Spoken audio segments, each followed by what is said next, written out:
Hello friends, hope you are keeping safe, keeping indoors. So this is Dr. Vivek Paksore, Associate Professor from the Department of Family Medicine. Today we start with cohort study. Last week around I think you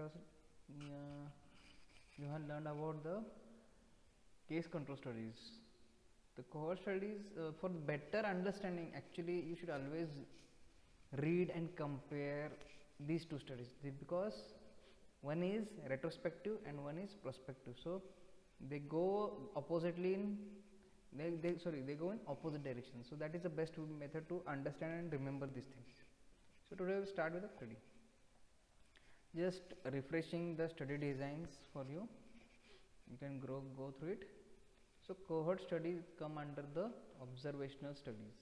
Okay, observational analytical studies. Whenever you want to strengthen a evidence, generally what we study risk factors and whether these are causing disease or not, or whether we are studying any preventive factors or any treatment, any change in the behavior can lead to betterment of health or not. These things we are studying in the epidemiological study design. What is the strongest and what is the weakest? First is descriptive studies. These are the weakest. Descriptive means what we do? We just describe the disease, describe the phenomena with reference to time, place and person. Randomized control trials are the best, but can we use randomized control trial or interventional trial for studying risk factors? So very common example is smoking causing lung cancer. If you want to study whether smoking causing lung cancer or not, can we randomly allocate some people to be smoking and ask them to smoke 50 packets? It's not possible, it's not ethical. So even though randomized control trial or interventional designs are the most best evidence of having that risk factor, practically I think cohort studies is one of the best or one of the good available arsenal for finding out the risk factors. Now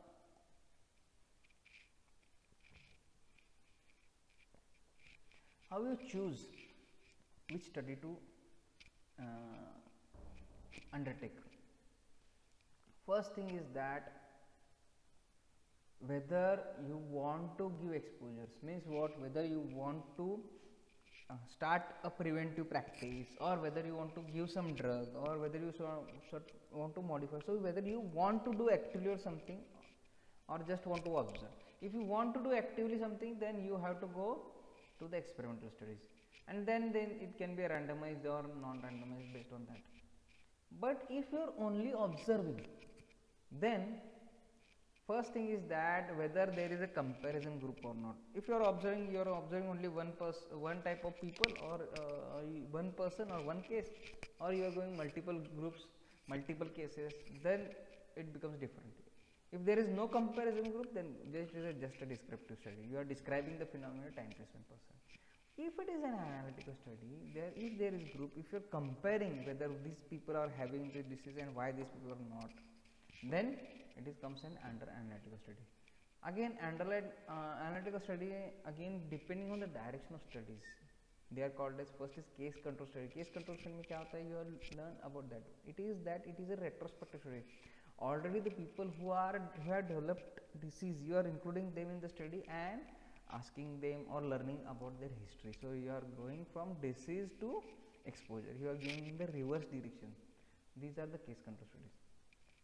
If you are studying exposures and outcome at the same time, this is the cross-sectional study. There is no forward or backward direction in it. It is just cross-sectional study. But if you are just looking in the exposure, when you can do this, if you have a very good suspicion about it. What I am saying that if you think that there have been case control studies which have proven that, or which have shown that, not proven, sorry, which have shown that smoking is associated sometimes with lung cancer. So okay, you are now suspecting that smoking is may be causing lung cancer, then only you can undertake cohort study. Cohort study what you will do? You will take smokers in one group and non-smokers in another group, and you will follow them for few years, few decades even, and then find how many of smokers develop lung cancer, how many of non-smokers develop lung cancer. So okay, so it's all depends on direction. again, explaining the previous table much more better, you can go through it, read. Okay,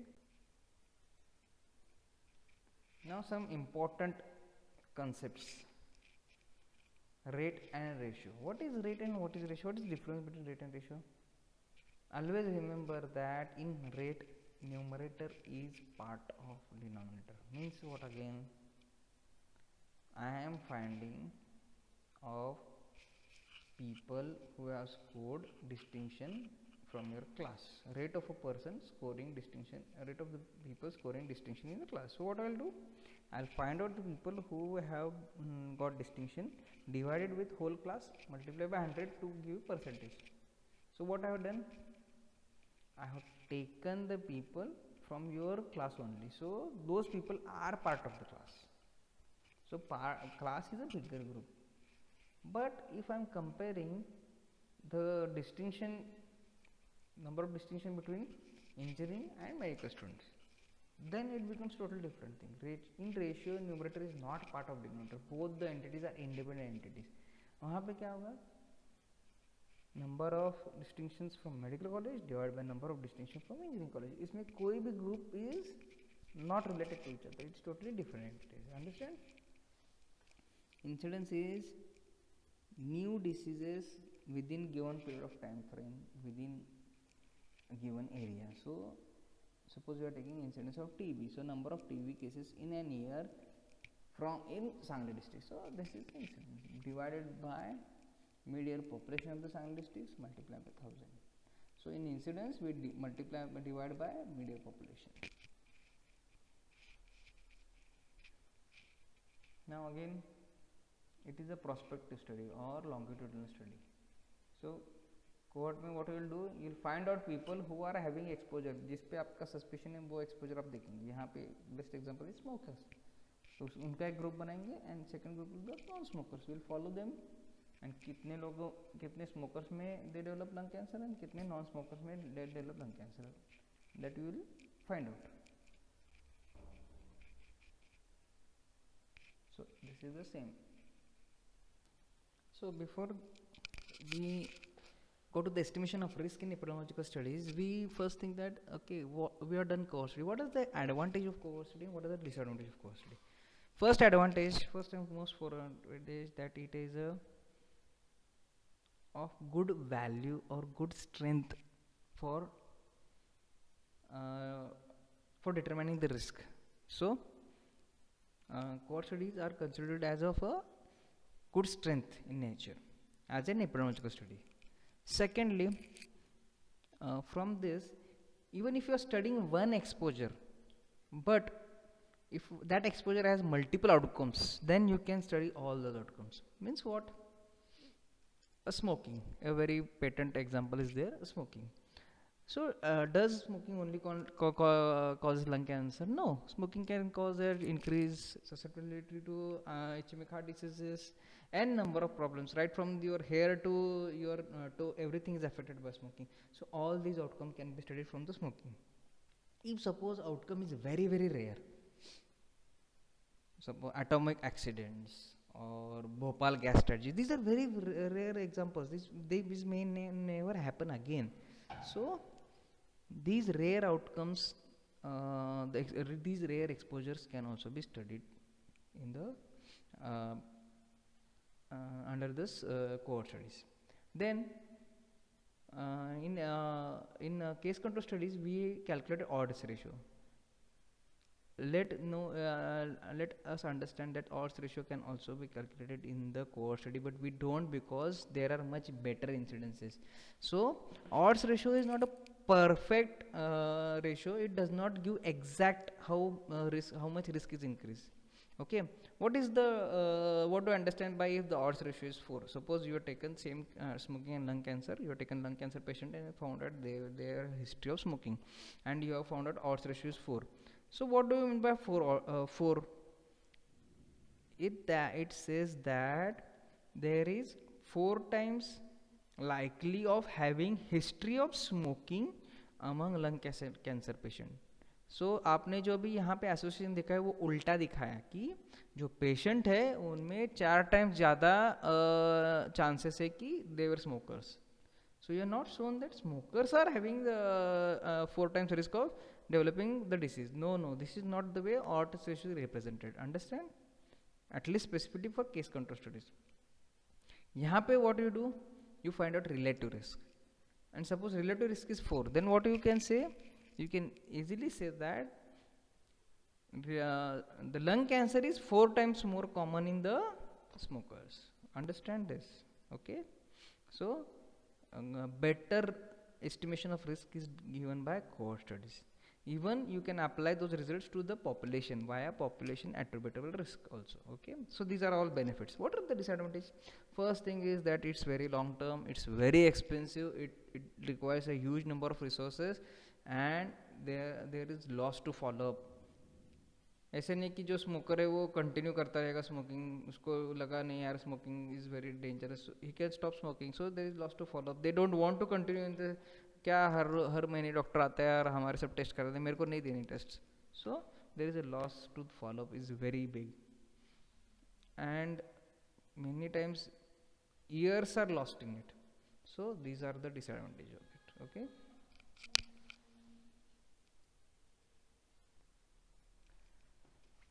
Now before we start finding risk, always remember you have to draw 2 by 2 contingency table. What is this 2 by 2 contingency table?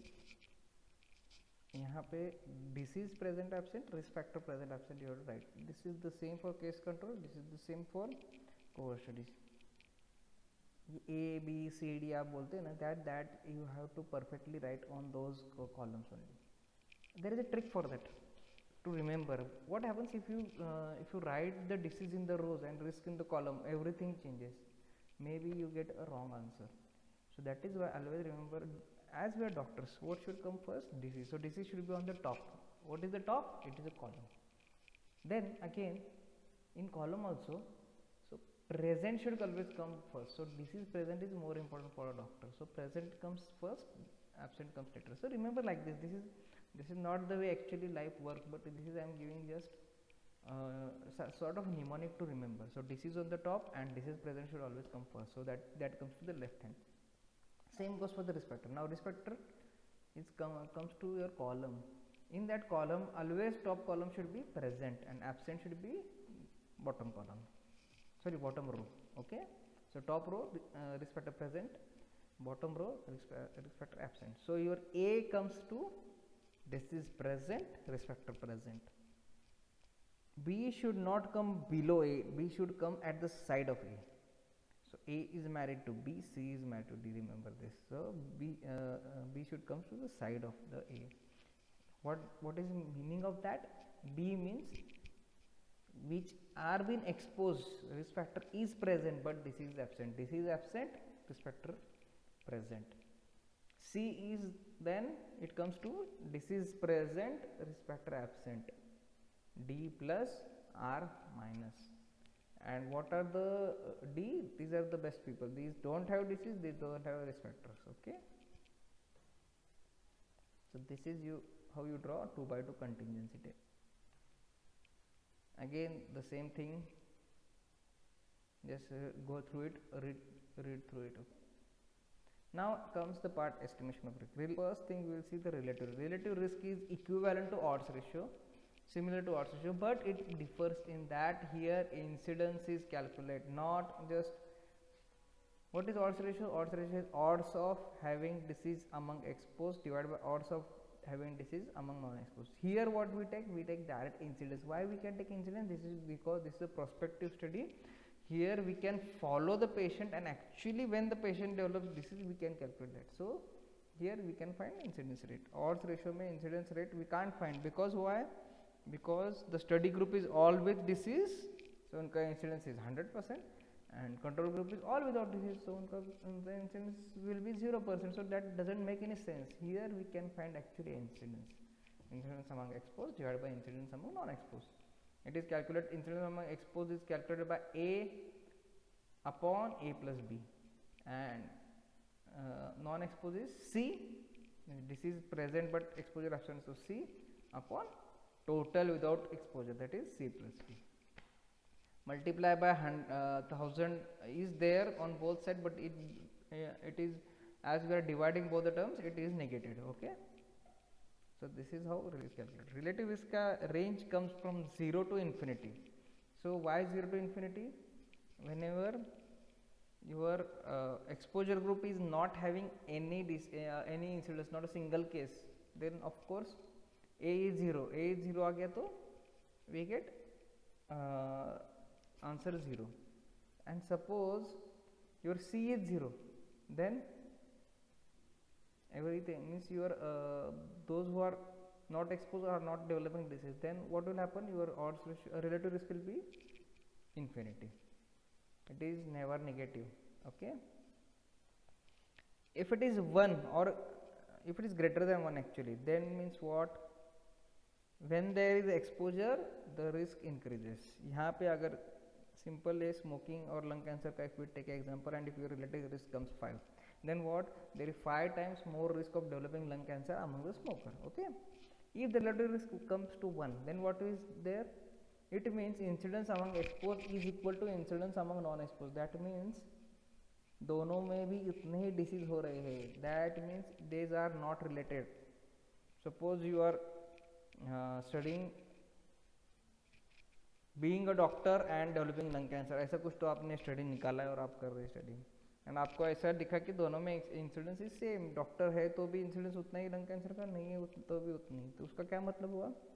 This is not a risk factor. This does not have any association. Risk factor does not have any association with the outcome. Okay, so 1 is like no association. If the answer is less than 1, suppose आपका relative risk is 0.5, इसका क्या मतलब हो गया कि जिनमें भी exposure है, suppose you are studying a new research doing yoga and developing heart diseases. If you are studying this research, if you think that yoga करने से हार्ट डिसीज बढ़ती है, और आपने दिखा किया वो स्टडी पूरा 5-10 साल फॉलो किया लोगों को, और आपको आपका रिलेटिव रिस्क आ गया 0.5. अगर 0.5 आया, इसका मतलब क्या है कि जो लोग योगा कर रहे हैं उनमें कम डिसीज डेवलप हो रहा है. So this is known as negative association. Means उल्टा बोलेंगे तो योगा इज प्रोटेक्टिव एसोसिएशन, और इससे डिसीज कम हो रहा है. ओके, और कितना कम हो रहा है? So if your relative risk is 0.5, then that means 50% less like और 50% less chance of developing disease. अगर 0.6 आ गया तो उसका क्या मतलब होगा? You have to subtract from 1 and it comes to 0.4, that is 40% less likely of disease. अगर 0.75 आ गया तो 25% less likely. 0.25 आ गया तो 75% less likely. Understand? Okay, if you don't understand, you can ping, we can discuss on the chat. Now this is one example. Just read 1000 smokers were not matched with 2000 non-smokers. 120 smokers develop disease and 20 non-smokers develop. Calculate relative risk and comment. So you have to calculate like this. आपका relative risk is 12. Then that is a positive association. You can say that there is a 12 times more risk of developing lung cancer among smokers as compared to non-smokers. Okay. Now to understand the concept of attribute risk, simple thing is that take an example of smoking and lung cancer. There are two groups. One is smoker, you have followed them and you have found out within 5 years or 10 years there are 100 cases. And there is a non-smoker group. You have followed them for 10 years and you have found that there are only 5 cases. So now you will find out relative risk. Okay, so relative risk may 100 divided by 5, it comes to 20. So we will say 20 times risk बढ़ता है. What these smoking companies will say that okay, you are saying that smoking causes lung cancer, then why these 5 cases are developed in non-smokers? Yeah, you will say okay, there are many etiological reasons, other reasons, जैसे कि pollution है, genetic predisposition, these are causing the disease. So it's not that only smoking causes, but smoking is huge number are caused by smoking. But this guys again will say okay, आप बोल रहे हैं ना, तो हमारे group में से बाकी जो लोग हैं वो भी लंग पोल्यूशन में जा रहे थे, उनको भी जेनेटिक प्रॉब्लम्स थे, तो all this things are resulted in the cases. Then what you can do, okay, if you are saying that only exposure is not causing the outcome, we will remove the cases, the number or percentage of the cases which are developing non exposure. So ऐसा है ना कि अगर smokers को भी lung cancer अगर pollution की वजह से हो रहा था तो उनमें भी 5 केसेस होने चाहिए, तो आपने वो 5 केस निकाल दिए, तो those 95 cases are remaining are due to smokers. So what attributable risk gives, it gives the risk difference, means how much of the cases are actually caused due to exposure or attributed to the exposure, that we can find due to the attributable risk. उसका formula is simple, incidence among exposed minus incidence among non exposed divided by incidence among exposed. Okay, are you getting me? Again attributable risk, इसका range है 0 to 1. 0 कैसे होगा? Suppose incidence among expose is equal to incidence among non expose है, sorry इसका range is -1 0 to 1. Okay, so 1 is plus minus 1. So if when it will be 0 when incidence both in expose और non expose, जो दोनों भी group है अपने, one is smoker and non smoker, उन दोनों में अगर incidence is same, then automatically your numerator is 0, then your attributable risk comes to 0, and when attributable risk is 0, then there is no relation between the exposure and outcome. Okay, when your incidence is higher, the your sum will come positive. ये 0.5 आ सकता है, 0.6 आ सकता है. सबसे best scenario is अगर exposure non expose group में एक भी केस नहीं तो ये क्या होगा, 1 होगा. सो 1 is the best. So that means this much attributable risk is positive. Positive is a positive association. अगर suppose 6 आ गया, 0.6 आ गया, sorry 6 नहीं आ सकता, 0.6 आ गया, तो what is the meaning? There the 0.6 out of 1, that is 60 out of 100. So 60% cases from the exposure group are due to exposure. That means what? 60%, अगर आपका previous example will take lung cancer का, smoking का, so 60% of the lung cancer among the smokers is due to smoking. So if उल्टा बोल सकते, if smoking is stop totally, then we can reduce the cases by 60%. Are you getting me? So that is attributable risk. अगर suppose attributable risk negative है, means का क्या मतलब होगा? Incidence among non-exposed is higher, then it is a protective phenomena. So negative attributable risk is negative association is a protective phenomena. Positive attributable risk is a 0 to 1. Anything positive, it is a positive association, or it is a risk factor, and 0 to -1 it is a negative association, or it is a protective exposure. Okay, and 1 means no association. Again same example, check the example. This is how you find out the attributable risk. Attributable risk comes to 0.99 0.91666 or 0.9 whatever it is there. Okay, so you multiply it by 100, that means you convert it into percentage. So hence 91.67% of lung cancer among smokers is attributed or caused due to smoking. Then there one more term is population attributable risk. So ये सब चीजें ठीक है, attributable risk आपने निकाला, relative risk you have to calculate it, but actual what is the need of population, or how much cases in the community you can reduce? Because if you want government to ban or make smoking expensive, you can't just say go and show your results. Government won't understand, people won't understand. So actual population में कितने cases कम कर सकते हैं, that is denoted by population attributable risk. उसका formula क्या है? Incidence in population, not from your study, in general population, what is the incidence of that disease, minus incidence of non-exposed from your study, divided by incidence among population. So this will, if it comes to some figure, it comes that means this much of cases can be saved if that exposure is stopped. Okay, how what will go through the scenario and you'll understand. what is exactly the meaning of population attributed risk. Now again the exercise of population attributed risk, just go through the example and it is solved. So you have to first get a 2 by 2 contingency table. This is the population attributed risk, that is 55.47 cases from the community can be reduced if the exposure is reduced. Okay, thank you for listening. Any doubt, any difficulties, you can just chat in the Google chat. Okay, Google Classroom. Stay safe, be healthy.